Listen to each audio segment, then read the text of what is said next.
Yo, what's up everybody? Welcome back to the channel. Today we're diving deep into something so many people dream about, the digital nomad life. Yeah, you know the one, working from beaches in Bali, coffee shops in Paris, all that good stuff. But let's get real for a second. It's not always sunshine and perfect Wi-Fi. We're peeling back the perfectly filtered Instagram layer and exposing the raw, gritty truth about what it really takes to make this lifestyle work. We're talking about the stuff nobody tells you. The struggles, the sacrifices, the stuff that keeps you up at night staring at the ceiling of your 10th Airbnb this month. So buckle up, grab your noise-canceling headphones, and get ready for some straight talk. Let's kick things off with the elephant in the room, loneliness. You're constantly on the move, hopping from one amazing location to the next. It's exciting, sure, but it can also be incredibly isolating. You're saying goodbye more than you're saying hello. Building real, lasting relationships? Near impossible when you're living life like a nomad. Think about it. Back home, you've got your crew, your friends, family, that barista who knows your coffee order by heart. You've got your routines, your go-to spots, your people. Out here on the road, it's a constant hustle to build those connections from scratch. And just when you start to feel settled, it's time to pack your bags and do it all over again. Don't get me wrong, you'll meet people, tons of people. Fellow nomads, locals, everyone has a story.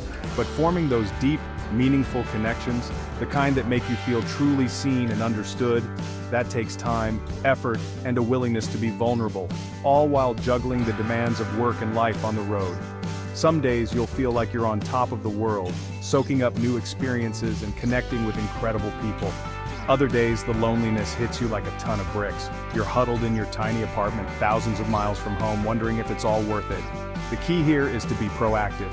Put yourself out there, even when it's uncomfortable. Join online communities, connect with people beforehand on social media, find your tribe. Those people who get the nomad life, the good, the bad, and the downright lonely. All right, let's talk about work-life balance, or the lack thereof.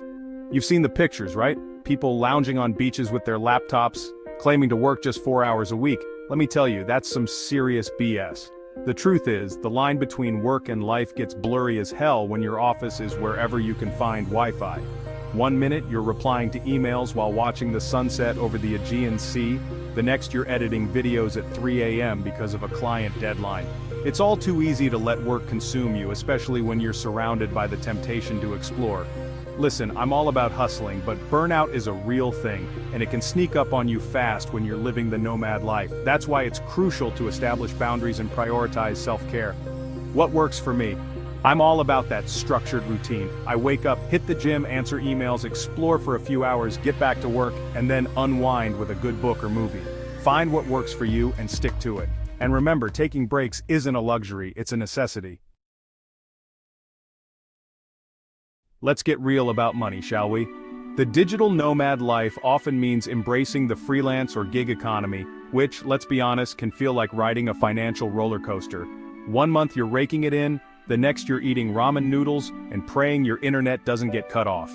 See, traditional jobs offer stability, a regular paycheck, health insurance, paid time off. When you're a digital nomad, you're the CEO, the accountant, and the janitor of your own little enterprise.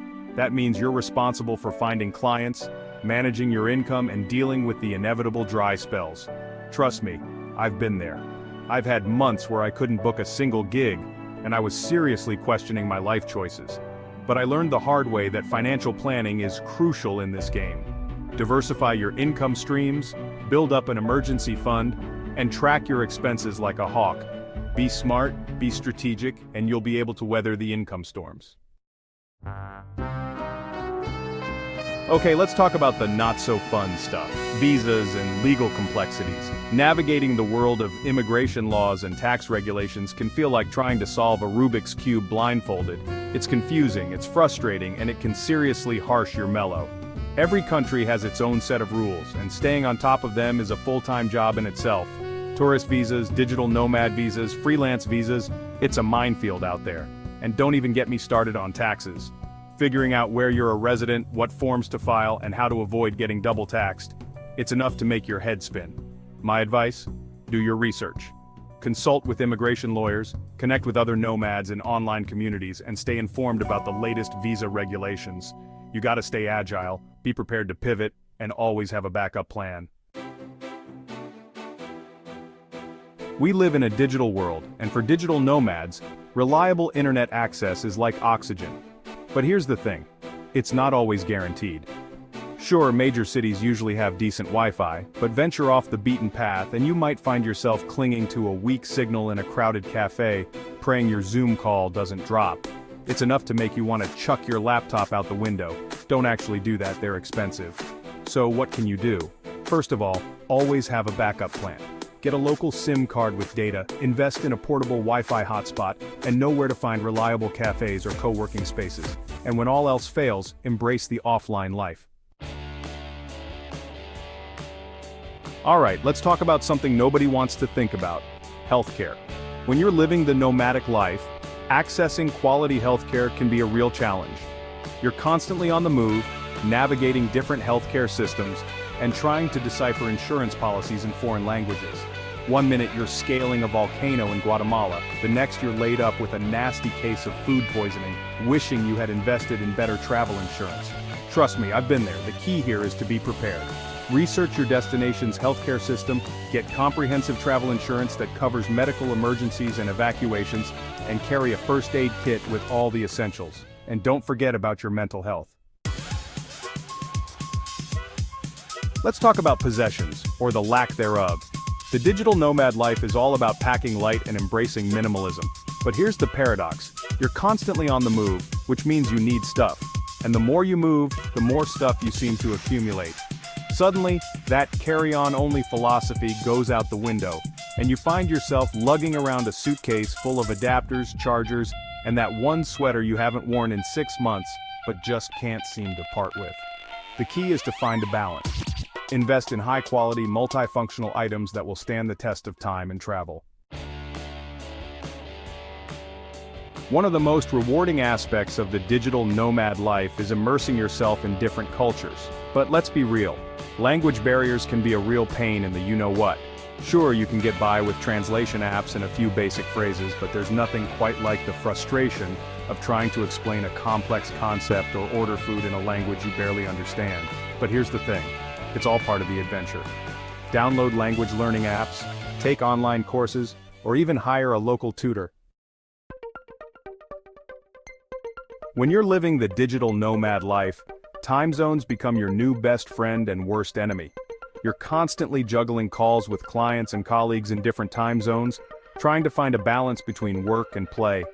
One minute you're sipping cocktails on a beach in Thailand, the next you're answering emails at 3 a.m. because your client in New York decided to send a last-minute request. The key is to be organized, communicate effectively, and set clear boundaries. Use scheduling tools, be upfront about your availability, and don't be afraid to say no to meetings that don't work for your schedule.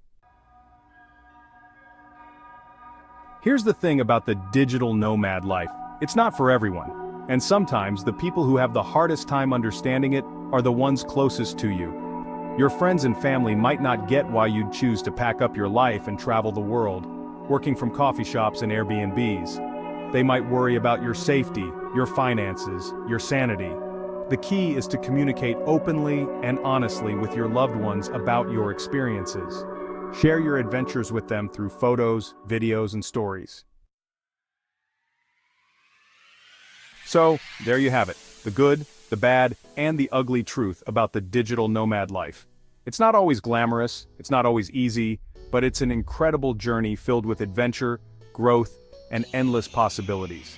If you're willing to put in the work, embrace the challenges, and stay true to yourself, the rewards are immeasurable. So, what are you waiting for? Get out there and chase your nomadic dreams. If you found this video insightful, give it a thumbs up, subscribe for more content, and hit the notification bell to stay updated. Share your experience